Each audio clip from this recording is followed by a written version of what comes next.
Was good, YouTube? Flying Speaks back. Another video. Okay, so we had the Chicago Sky falling to the Minnesota Lynx 62-70 in this game. A game where if I could just be frank, I don't quite understand how Chicago lost this game. Now, believe me, I get it. Minnesota Lynx are an impressive team. We're talking about a team that's coming in 14-4, who had just won the Commissioner's Cup game the other day against the New York Liberty, which is a powerhouse team in this league. And I know Chicago Sky were 6-10 coming into the game. Struggling, but Chicago, as of late, last three games have been playing pretty well. Lost a tough one to the Aces, but prior to that, we're on a little 2-game winning streak. You look at this here, Chicago Sky. Started off winning the first quarter 24-16.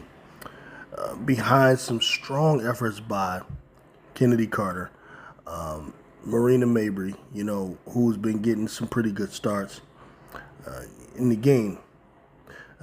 Angel Reese got going a little slowly. I mean, she was there playing excellent defense and doing her usual rebounding, but her scoring was kind of low, tough sledding today. The Minnesota Lynx, a very strong defensive team, and they were actually paying Angel Reese a lot of respect. I saw a lot of doubling and triple teaming her. They were literally just not going to let Angel Reese beat them in this game. They were saying, hey, look, y'all going to have to do it some other way. And really what I'm noticing about this game, it was very, very winnable. Very winnable game against even a team that's a powerhouse. What I'm noticing, or what it looks like with Minnesota to me, and I noticed this from a game they just lost to the Dallas Wings, and this happens with some really strong teams, is that they'll have a tendency to play down to competition. When they go against New York, I mean, this looked like an unbeatable team when they played New York. When I saw them play the Aces earlier in the season, Minnesota looked like, I mean, wow, powerhouse. They were sharp. The defense was on point. Looked like they just almost were unbeatable the way they were playing there. But sometimes as it happens, a team like this can get caught at a time when they're looking down on the opponent, thinking it's just going to be easier than it should be. Sometimes on the road, sometimes you can catch these types of teams. And I think this was an opportunity for Chicago to do just that. And like I said, they had an early lead in the game. Napheesa Collier, who was a phenomenal forward for the team. Many argue that she's a top 3 player in the WNBA. Anytime you can have her score only 13 points, and much of that kind of came towards the end. I remember, if I remember correctly, her first field goal didn't come till like the second quarter. And anytime you have a situation like that, and you got to credit Angel Reese for playing a big part of that. You also got to credit Isabel Harrison for the defense on Napheesa Collier. But whenever you can get something like that, you need to come away with that win. Also, you had good efforts from Caleb McBride, as well as Alana Smith. Chipped in 11 points, McBride with 16. So that was the case with Minnesota. Now with Chicago, to be completely honest here, like, I don't understand what Teaspoon was doing in this game. You're talking about down the stretch where the game was pretty much winnable. You're talking about Minnesota it was on a seesaw, a big part of that fourth quarter. And down the stretch,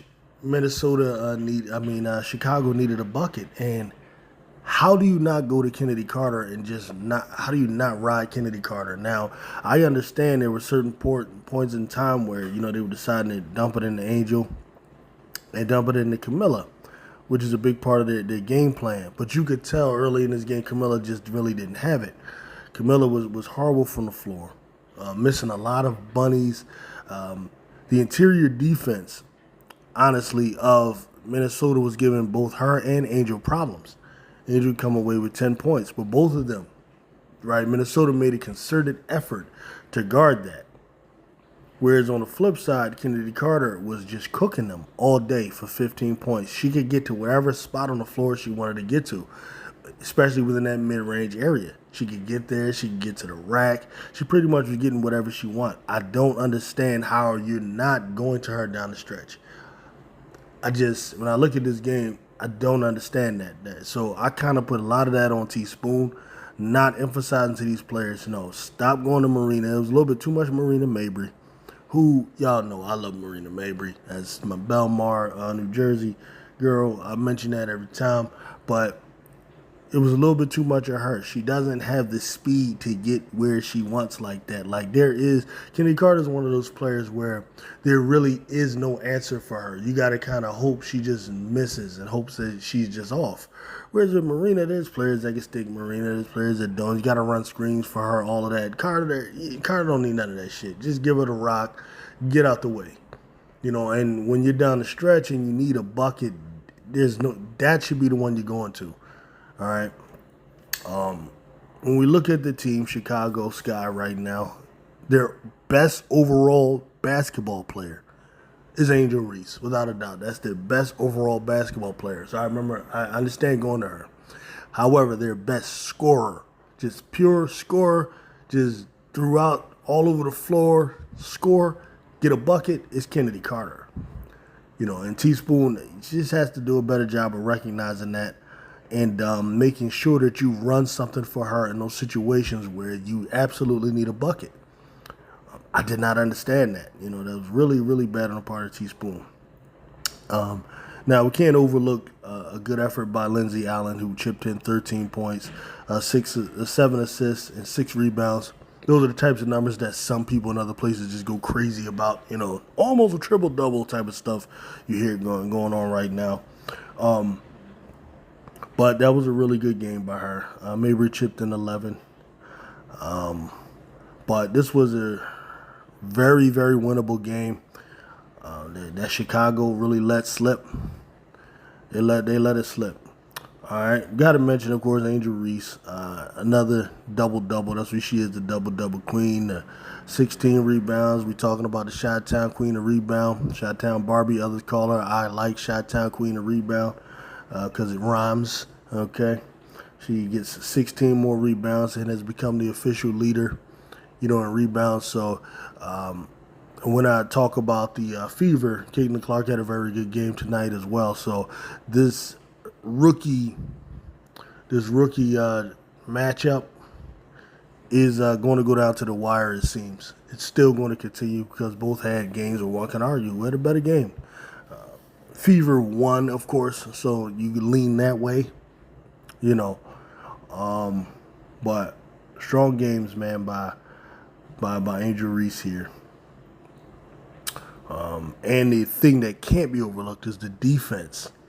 The defense that she played on Napheesa Collier, which I think is the one thing you absolutely cannot overlook.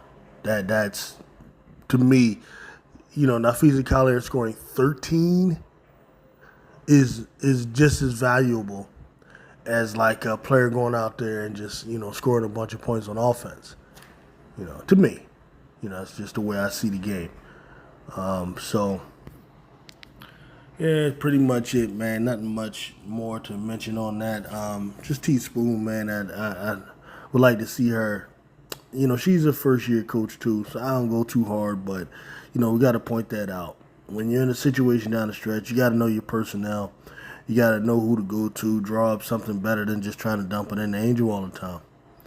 You know what I mean? So, but Angel, man, good job.